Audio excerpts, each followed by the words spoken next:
So this chapter is about merchandisers. That's businesses who sell stuff to people. Like, in other words, there's service-based businesses who are businesses that provide a service, do something for people, and then get paid for it. And then there's merchandisers, businesses that purchase goods from one person, usually a supplier, they're called, and then resell them to customers. So our chapter focuses on on how merchandisers sort of record their transactions. And so the first thing you have to sort of understand when you're dealing with these is that there's two different systems that are still in use, in common use in the United States. Although I will say that the periodic system is phasing out. Fewer and fewer businesses are using it. But I grew up in a business that used a periodic system, so I'm very familiar with it. But so the difference is a perpetual system updates accounting records each time a purchase is made and each time a sale is made. The use of modern computer accounting systems make this pretty easy. So you think of if you go to Walmart and they scan an item across, or you scan it yourself now because it's self-checkout, that's automatically updating the inventory and recording that as a sale each time you scan an item across the barcode scanner. And in a periodic system, what you do is you record all the purchases and the sales throughout the year, and then at the end of the year, you actually do a mathematical calculation to figure out how much inventory you sold during the year and what your cost of goods sold was. So when I grew up in my mom's store, we would actually had this little, it was like a spiral bound notebook, and for every single item we had, we would keep track of how many. So for like cans of peas, I would open the notebook, and I would, at the beginning of the year, we had written how many were there, or it was actually the end of the previous year. And then throughout the year, as we purchased, we would add, 12 cans each time we purchased a case. And then at the end of the year, it was my job to take that notebook and go count them. This many cans of peas are here, and write it down. This many cans of corn are here. And we would use that, what we had at the beginning, plus everything we purchased, which would tell us our goods available for sale, and then subtract the number we had left over at the end of the year, and that would tell us how many we sold during the year. So the periodic system updates the records once at the end of the year or at the end of a period. Some people do it quarterly or even monthly. So that's the difference between the two types of systems that we use. All right, so if you've started the homework, you've already seen this terminology. This is how we write purchase discounts. And so what I have up on the screen is a purchase discount terms. This is called, it would be called 210 net 30, which means that the purchaser will get a 2% discount if they pay within 10 days, or net, meaning the whole amount will be due within 30 days. So many businesses, especially wholesale businesses where a supplier is selling to a retailer, that's a business who sells to end customers, many of those businesses will offer these types of terms. The most common are 210 net 30. Sometimes you'll see a 110 net 30 or a 215 net 30, which means a 2% discount if they pay within 15 days, or the net amount is due within 30. And some even will do like a net 60, give people 2 months to pay. But just, you need to be able to recognize this is the terminology, or this is the way purchase terms are often written out. All right, so the other thing we need to know when we're making these journal entries that actually is harder in an accounting class than it is in real life is, am I the purchaser or am I the seller? In real life, it's super obvious if you're the purchaser or the seller. You know that, right? You know, oh, my business is buying these goods from the supplier. But when you have a problem like in a assignment set, you don't know always what perspective you're acting from, and so you have to. So you need to know, hey, am I the purchaser of these goods or am I the seller of these goods? So these first entries we're going to look at is how we would make these entries if we're the purchaser. This book uses something called the gross method. All the gross method means is we record our sales or our purchases at the full purchase price, regardless of whether or not we're going to take the discount. Later, when we actually take the discount, in other words, we pay early so we get that discount, we'll record the discount at that time. Other businesses use something called the net method, where they assume that they're taking the discount. So they record the purchase initially with the discounted price and only make an adjustment if later on they don't take the discount. Really, it matters. The way you make that decision in real life is, do I typically take the discount? If I do, then I might record things at the net and only make adjustments if I don't take the discount. Or do I typically not take the discount? Then I report things at the gross and only make a change if I did. So here's an example. And again, don't be afraid to jump in if you have a question and ask me, rather than wait to the end and just be confused. I have a question. Yeah. Are there keywords that kind of would help us recognize that this is the purchaser, like the person buying it to sell, or if it's the person buying? Yeah. No, that's a good question. So, I mean, honestly, it just says that they purchased this. There is actually one problem that I worked out in the quiz access where it was really confusing, because it was like telling you all this information about the supplier, but then asking you to do the recording from the purchaser standpoint. And it threw me off at first.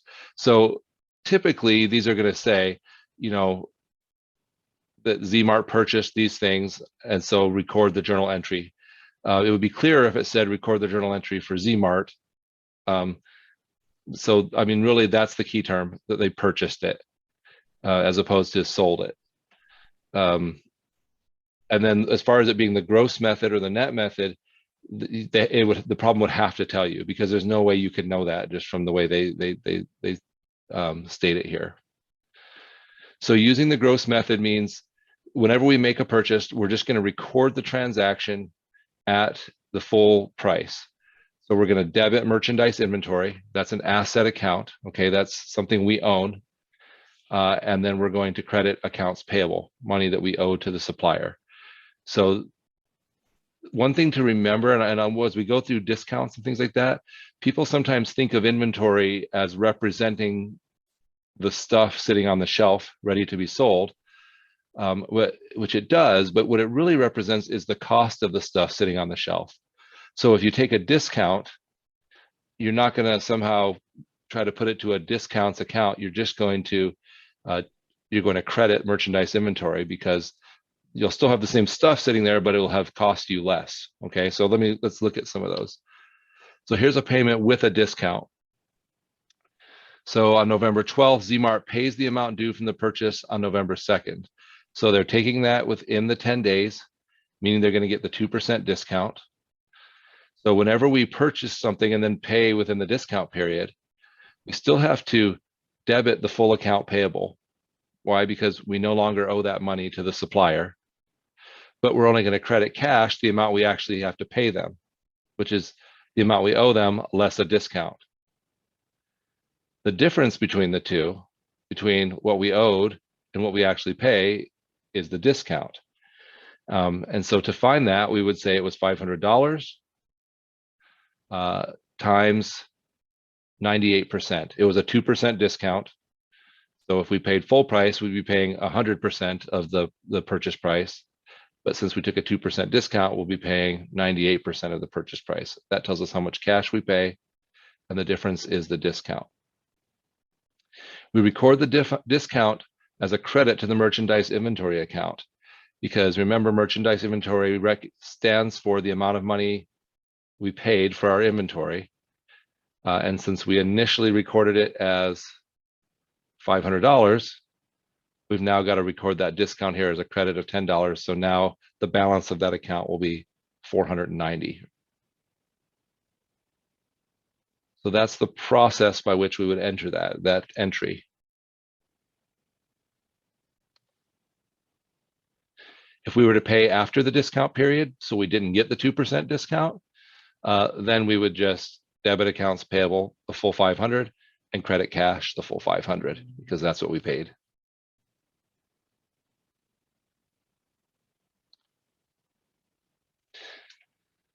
Sometimes when we purchase things, some of them are defective and don't work right. So usually you call your supplier and say, hey, you sent me a defective product. at which point sometimes they'll tell you go ahead and return those products to us. That would be called a return.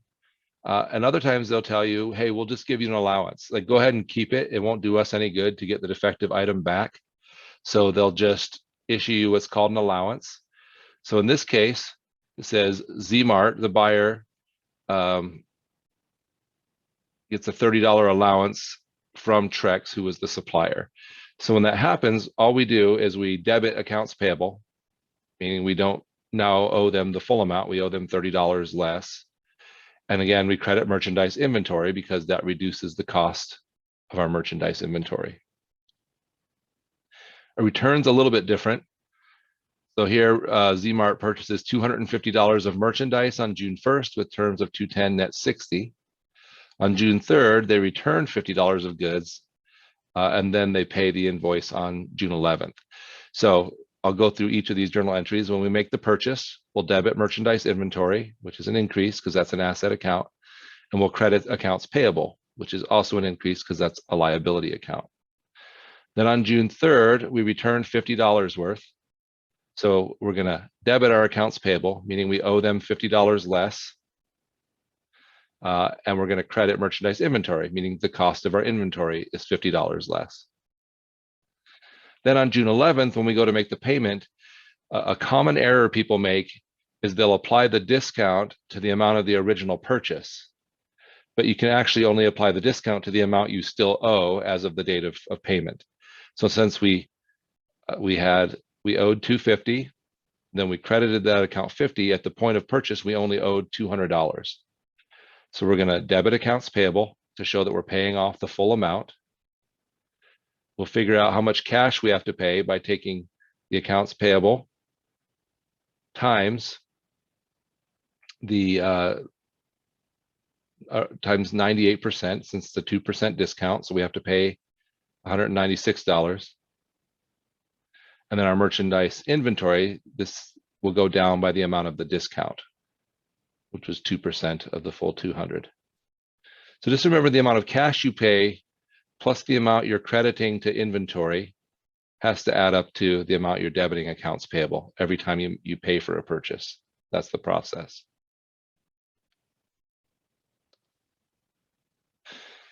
All right, so now there's this whole issue of when you buy something from a supplier, or if you sell something to a customer, who has to pay for the transportation? And also, who actually owns the goods while they're in transit?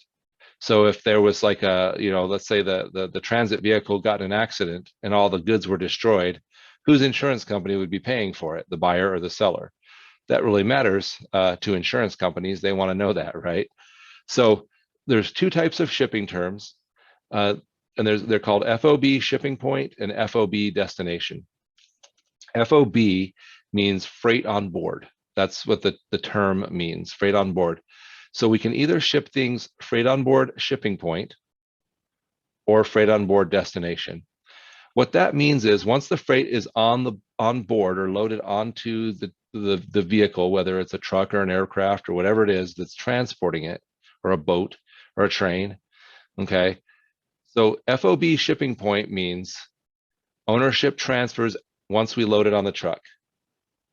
So if I'm the seller, I put the goods on the truck, they no longer belong to me, they now belong to the buyer. If I'm the buyer, I know that as soon as the seller loads them on the truck, they belong to me. And the question of who pays for transportation is whoever owns it, okay? So if we do FOB shipping point, meaning ownership changes hands when we load it on the vehicle, then the buyer, since they own it while it's in transit, they're going to be responsible for the shipping costs. We can also do what's called FOB destination, which means the property or the goods remain the property of the seller the whole time they're in transit, and they don't become the buyers until they reach the destination. In that case, since the seller owns it the whole time, the seller is going to be responsible for the shipping costs. So recognize that if you're a buyer, you tend to record any merchandise or any transportation costs as part of your cost of purchasing the inventory. So you'll record transportation costs by debiting merchandise inventory, increasing the cost of that inventory, and crediting cash if you paid in cash for that, or accounts payable if you're going to pay for it later. A seller tends to track the cost of shipping or transportation as a specific expense. And so they typically will debit delivery expense and credit cash. So there's a summary of how transportation costs and the shipping terms sort of work. Again, you'll see problems in the homework if you haven't already that will kind of say, this was sold FOB shipping point. Who's responsible for the cost? Whose property is it while it's in transit? Okay, so there's a new special expense that we haven't yet seen up to this chapter called cost of goods sold. So cost of goods sold is like literally just the cost of the goods that you sell. Like its name is really descriptive. And so if you're Walmart and you buy a can of cream style corn for 35 cents and then you sell it for 85 cents, then when you sell it, you would say your cost of goods sold was the 35 cents you paid for that corn. And so that's all cost of goods sold means, is the cost of the items you're selling. And we can calculate something called gross profit, which is our profit before all of our fixed expenses, just by taking our net sales, which is our sales minus any discounts, returns, or allowances, minus our cost of goods sold, gives us our gross profit.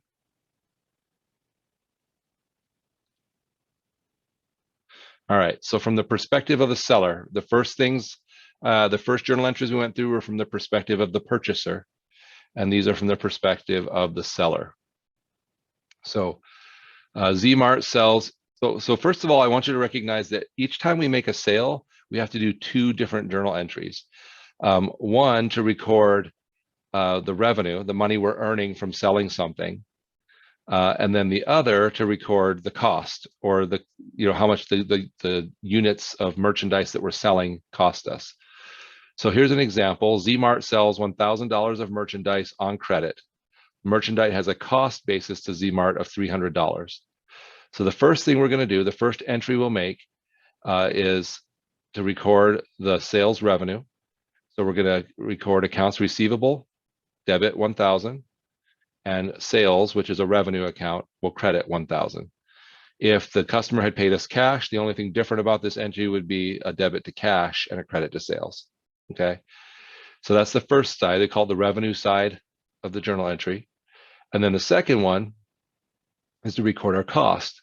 So if this merchandise costs us $300, we would debit our cost of goods sold, which is an expense, 300, and we would credit merchandise inventory, which is an asset, 300.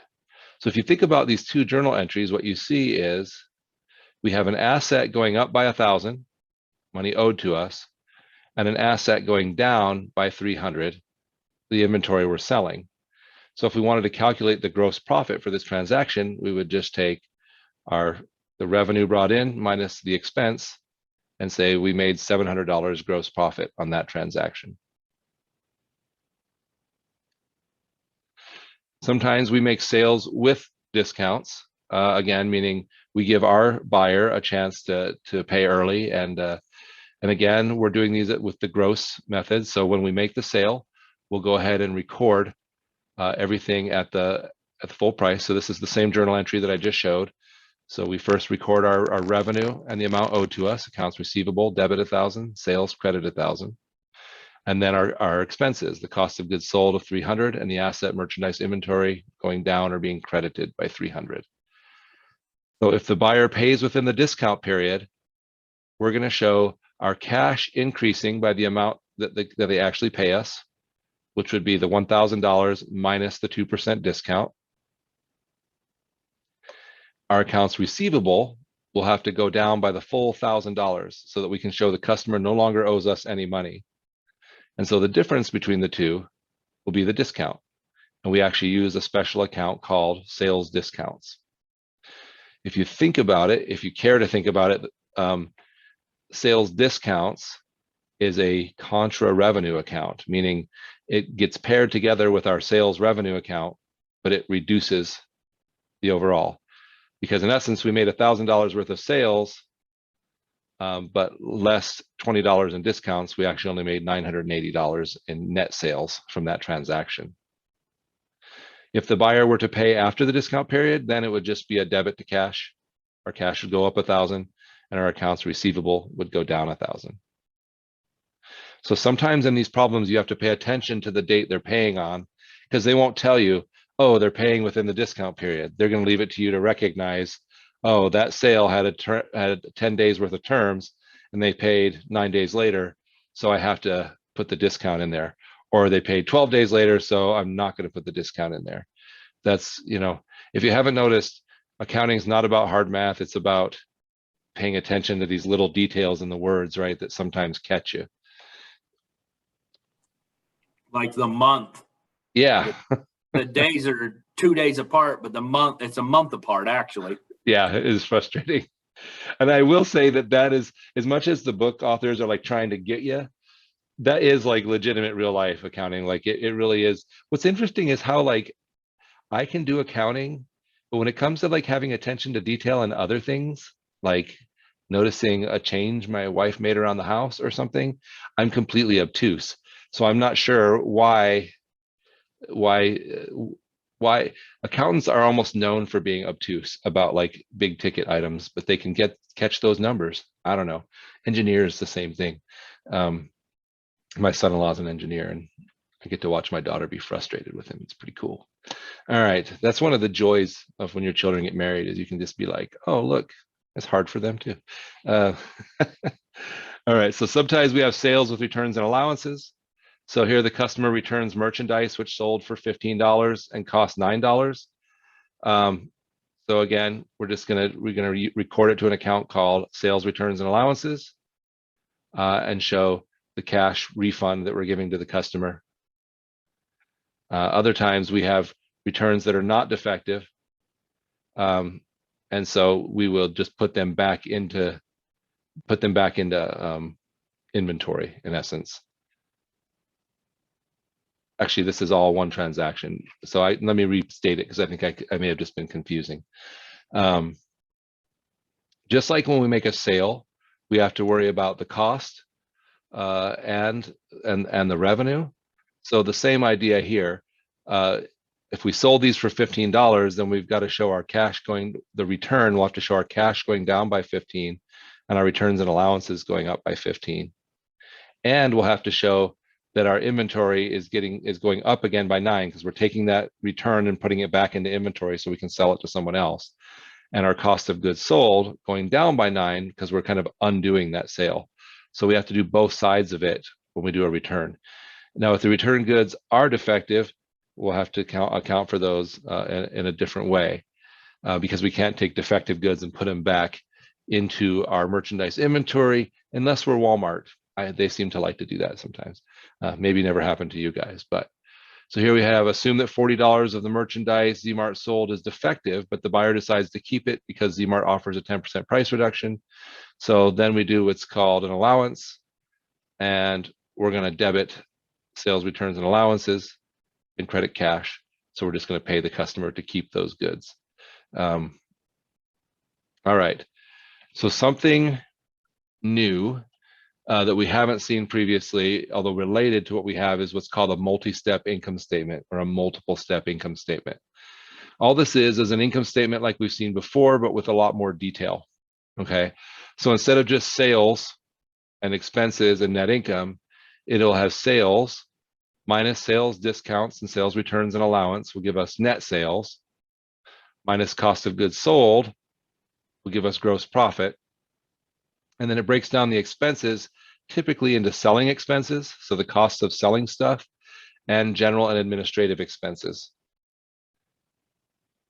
And so then we'll have our gross profit minus our selling expenses, minus our general expenses, will give us our income from operations. And then it'll have other expenses like interest, revenue, other interests and expenses gains from selling a building. In other words, revenues we make from things that we don't typically do, and then things like interest expense or unusual or expenses as well. And then we'll have our net income down at the bottom. So again, it's just an income statement with a whole bunch more detail. Okay. Sometimes you'll also see a single step income statement where it will still have cost of goods sold, but it will just lump it in down here with the expenses. Like I said, this sort of single step is sort of what we've been doing. Just so far in this course, it's been like service-based businesses. And so the big difference is we're going to have this addition of this new expense, cost of goods sold, and we'll see net sales instead of just sales, which is our sales minus any returns and allowances. The only real difference on a balance sheet for a merchandiser as opposed to a balance sheet for a service-based business is the addition of the asset merchandise inventory, and also the addition of separating out assets into what are called current assets, which are assets that are short-term in nature, meaning they're either cash or they're something that we're going to convert to cash or use up in the next year. That includes things like accounts receivable. We expect to collect that from our customers. Merchandise inventory, we expect to sell that to customers. Office supplies and other supplies that we expect to use up in the next year. And then you'll see long-term assets like property, plant, and equipment, land, buildings, other equipment that we expect to use over the longer term.